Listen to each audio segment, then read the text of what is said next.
agus inisir an lína tá Harry McGee on Irish Times. A Harry fáilte rascadí near a fam? Go Darren. Caim é a rá go nearna tú agus do códlacha an Irish Times job on a bhaid ag clúdach an Olltoghchán a Harry, so fair play. Is ceismhóirí seo tuigim ach sulla le rion muid fí cé béidir a bheith sa chéad rialtas eile an féidir leat acu a thabhairt dom faoi cén chuig gapan tú a dáirigh leis na páirtithe agus na neamhspleách ar fad san Olltoghchán am líon a Harry? Yeah, bhí sé spéisiúil. I mean, ní rá an méid cur agus cúte sa bheachta seo sa bhí mar hampla sa bhín gabhíle sa fethe a nuair dairigh a hámhail sin féinach go háirid agus ní arna Fine Gael agus Fine fáil go maith. Bhí na pórtathe níos cothamaí an tam seo agus níor bhog siad a méid sin rilí ón líon takeíocht a bhí na pobl breithe ag tispáint agus a méid sin splódar ag bad leis a bheachtas, agus is costal graudíní grá siad mí hásta leis an rialtas ar bhealaí ach rá siad mí hásta go leor chun vótáil ar son drám eile in Ivrecha mar a deartha. So bin é well so nar bhealú ar an líon takeíocht a bhí ag an tríport, méid sin idir atarab for Fine fáil fethe dó fan géid. Fine Gael fethe ein fan géid agus sin féin níideag fan géid. Okay. Fine fáil is far ag fáil astrathe go háir taobh with the block liad ná Fine Gael agus beidir grá níos mó aithne ar iarthirí Fianna Fáil, so sin an fáil go bhfuidir Jessica níos mó ná Fine Gael. Agus cé nach bhór sin féin an takeíocht céine, tá mé cappa beidir gran sátéis a bhí acu maidir le iarthirí beag an níos fearr agus an áiticí ará an Pártaí Láidir rinne siad go maith. An jacket is mó a bhí ag Fine Gael ná nach rá mór an aithne ar a lán den na hiarthirí a bhí ag an Pártaí so de gur airí a lán de na teachtaí dála a bhí sa tro a tríú dál gráir siad as an bost. So bin é 5 le Fine Gael, so Kate Garnish níos fearr na Fianna Fáil ó hebh takeíochta bhí siacán a bháin níos luach ná sin féin trocha 8 a gcompráid sa trocha 9 agus sa capagráil díma ar an Pártaí. Rinne Pártaí nach Gaibbre agus na déanaí sóisialta go maith ach caafar cuimhnú nach bhfuidir ach chartar níos lú nach chuig fan géid de haceíocht gach Pártaí Jeff van Gate haar níos lúna Jeff van Gate idir an dá Pártaí, so cé gnána siad go maith a gcompráid le fethe agus chur an dá Pártaí le líon tíocán nírá sé choíntach sin leis an bhíorne ará. So bhí si go másra, so dá an picture ilíoch ná os ra ag an nearna Fianna Fáil comach agus rinne si go maith ó hebh na tíocán tá an lámh an uachtarach go brílí inis agus iad dolisteach a gáil sin ar rialtas agus is cínte goraí Fianna Fáil agus Fine Gael in Angel le chéile agus an tain ceist inis a daran ná cé a bhééis an takeíocht den dá Pártaí sa rialtas nor a chréhamid an puinte sin. Sort of mí fin chéad rialtas eile. Bhí toghchán ú fásach ag an gáintas glas agus ní raibh toghchán mai ag pobl seachas babús ach éireann nach raibh?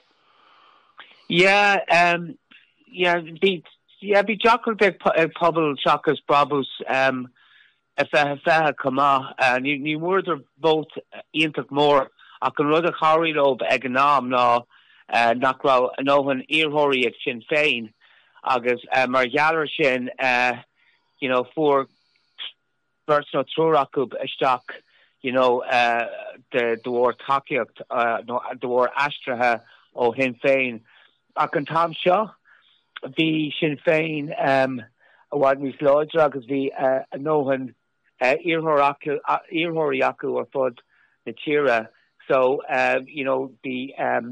the pobl seachas babus chun chun fallings mar geallar sin agus dolim siad so dic bhí sé dic suntasach gur iad híreoirí is láidre ar airí lob sa Olltoghchán Richard Boyd Barrett agus Paul Murphy Ethan an Bert Farsnach mór sa fortí sin bhí Breed Smith imethe Banog Hazel den Ortúnaach de Gorbachtar hí ní airí le sin mar gra Sinn Féin láidir sa Olltoghchán sin mui Sinn Féin an dorna tíán agus cumála sin im lá clia meán iarthar bhí Gino Kenny an sin agus cé gra bertíar ag Sinn Féin cear a bhíon hin bhíon bóta comór acu ag an am gur choirí sé le Gino Kenny ach an tam seo ní rá bóta Sinn Féin comór sin so bhí Jackal to Gino Kenny astrathe all cé gra an dul canta sin ag dul a méid agus caiilte amach ag an Jerry Hall go Paul Gogarty iarthar neamhsplach agus a Gurky Lord Hua Mick Barry bhí session Dirk Barry leis sé an chuineáil cear a bblion ó hen bhí siochan meise sa Olltoghchán a go ríis i lán brú teachtasteach mar bhí Portúnacht Oibre an láidir an mála bhí sé sin sa Olltoghchán nua bhí Bertie iarthar acu agus Barry lob an chuigú siochan a sciab amháid agus bhí sé híos leis. So ná méid sin ina orm nachar daoine ar pobl ra brabus le líon siochan gur cailir siochan ó héad an lásachta sin mar hálíonn le pórtathe beag a Rialtas chuir siad a lán dá bulas a bhaim ní éta ein compráid dhéanamh le 2024 le 2011 nar chaidir siochan go léir ach gan am céine chuoi bí an tíide ar trá agus chaidir gach siochan seachas cean a bháin agus an Jackpatá acu nágrá siad san ag tuma sa líon snábh céine le Portúnacht Oibre agus na déanaí sóisialta agus nuair atá Portí bháin den trí sin a déanana go maith barrier de Portiala níl siad san déanana go maith so bhí Lucht Oibre agus na déanaí sóisial déanana go maith so ní rá an spás ní rá a nóhan bótaí ag na glasaí agus cumála sin beidir nuair bhí siad sa Rialtas nach rá na chocolataí a bhí acu nach rá siad cé rá siad a chur rudaí a bhaim beidir go rá siad a chur rudaí a bhaim nar chuí siad go maith le daoine agus a dacathirí féin tá me caprá chocolataí acu ó hebh cumarsáide de agus na chocolataí go léir a chur aniuil agus an bailach ará siad a chur policy aniuil capdaoine go rá siad chur íocalar daoine nó chur breúar daoine chun rudaí a dhéanamh agus na pra a géisteach le daoine agus tá caprá 5 chumarsáide ag na glasaí agus cumála sin gach pórtaí beagatá Rialtas tá sé Jackar mar héint Jackar Rialtas bín ortha cógéilú a dhéanamh agus capan cuidtá lucht dá goshaintir nó a lucht takeíochta ghfuil an pórtaí sin ag trégan a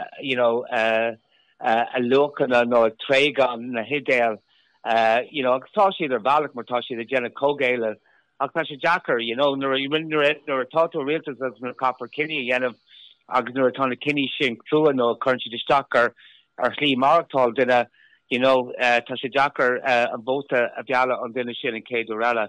So bhí ar ní rá meagsúil ceapascá si chun siochan a chalúnt ach ní rá meagsúil leis an slád a tharla bhí sé beagna cosú le 2011 a chur a líad chuní siad siochan amháin ach tá an cócht go léir bhí ag na glasaí sa bhíon 2020 tá sé imethe inis agus dí dó an go mai aon éifeacht ag an lúiseacht glas sa céad dá eile.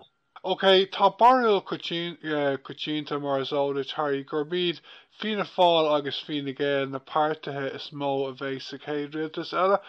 An féideach buna fao thóram a thuirt so a Harry faoi cé a bheith in éanaach lós a Rialtas an ceapan tú? again, no me shut Darren touch Dick Jacker a hooer. I mean, round the cut into Jerhan na Colty Yas block. I come a cap of Mar, the Fina Fall of Senegal, Gamet Porty, le chorus erochta, whipping system, a stock lobe, on Porty of Diber, come a cap on chéad Egan Dol Forty. Ach Neil Milkincha and will Bain 40 Bug, tilting up the stock lobe. Beidir gohfuil portion of Diber ní Jerhan gohfuil ein theme ag na déanlaí socialta dulstock sa Rialtas le Fianna Fáil nó le Fine Gael. So I should ag brat really ar cantana ractá le Abana Bashik chun go bheice siad an bhfuil ein theme nó bhfuil bonus cancha in sin agus tá cappa go dógaí an go sé sin beag an ama. Agus Labhair yet on Colty Yavsblock, agus ní bhai ach Beidir Cuigar no Shesher at Castle ach Bayer who Jenna Dynach gohfuil siad láidir agus go mai siad an an fódí hasab in Amman Ghatar má amcin rudí agus nuair nach má bhíon rudí ag dul go donna agus má tagan titim or have chucked stock, or do a deal. No, Martian there. Should have Kinchi go now for logical or con clean Rialtas. Because by price le Nirkan Chinkama, Tamakapakama or Fina Ball like Senegal, Arak the Yale Beijer Arak the one Shinsharuk, Agus Beijer Gaw no 3 possibly Aristoch a hort. Den the Colty Yavsblock con Jenna Gavani Shiad Rialtas an Tresha a leg. Okay, Harry, we should just contrast the Risha Rodley. You're just going to shock the road here in August. Tá Ryan shocked the doll in new a going in this. On Chasson ein dinner no dini a mocklat as far the counter Harry of Tom McSween if Marhampla o Haven the Gaeilge Sonora of Marhampla. Tanyard Gaeilge sa Rialtas sa dal nua Patakov Galler to Session Rash Shane Moynihan Amna Clea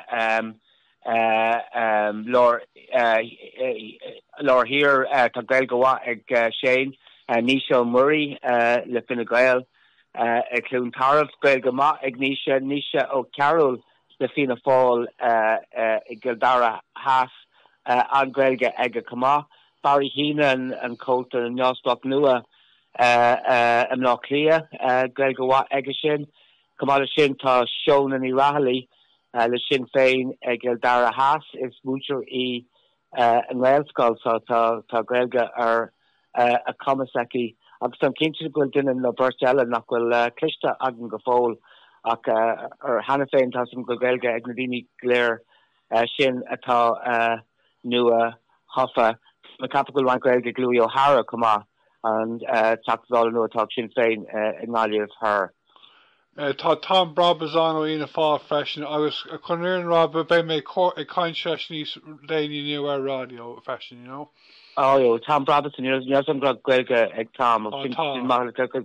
First and Dal, three and Dal Cadre Shin, Barry Heenan, Tom Brabazon, and Nisha Murray. So. Fair play, hope. Tom Carter got Tom more of the Hyochta Dali, McGregor says Dal Cantor Shin, you know. Yeah, fair play, hope. Shin Anwa. I guess, good Dini Elita, Excelso, Kuch Gaeilge, Darrell O'Brien, what he saw in Moravi, Le Fianna Fáil, I guess, Jack Chambers, the dollar of the Snasser, Kuch Gaeilge come on, so a lot of Excelso, so. But on picture beginning these Jarfi initial having Gaeilge at Moravi. Sure. John Connolly come out Darren, Gaeilge John Connolly.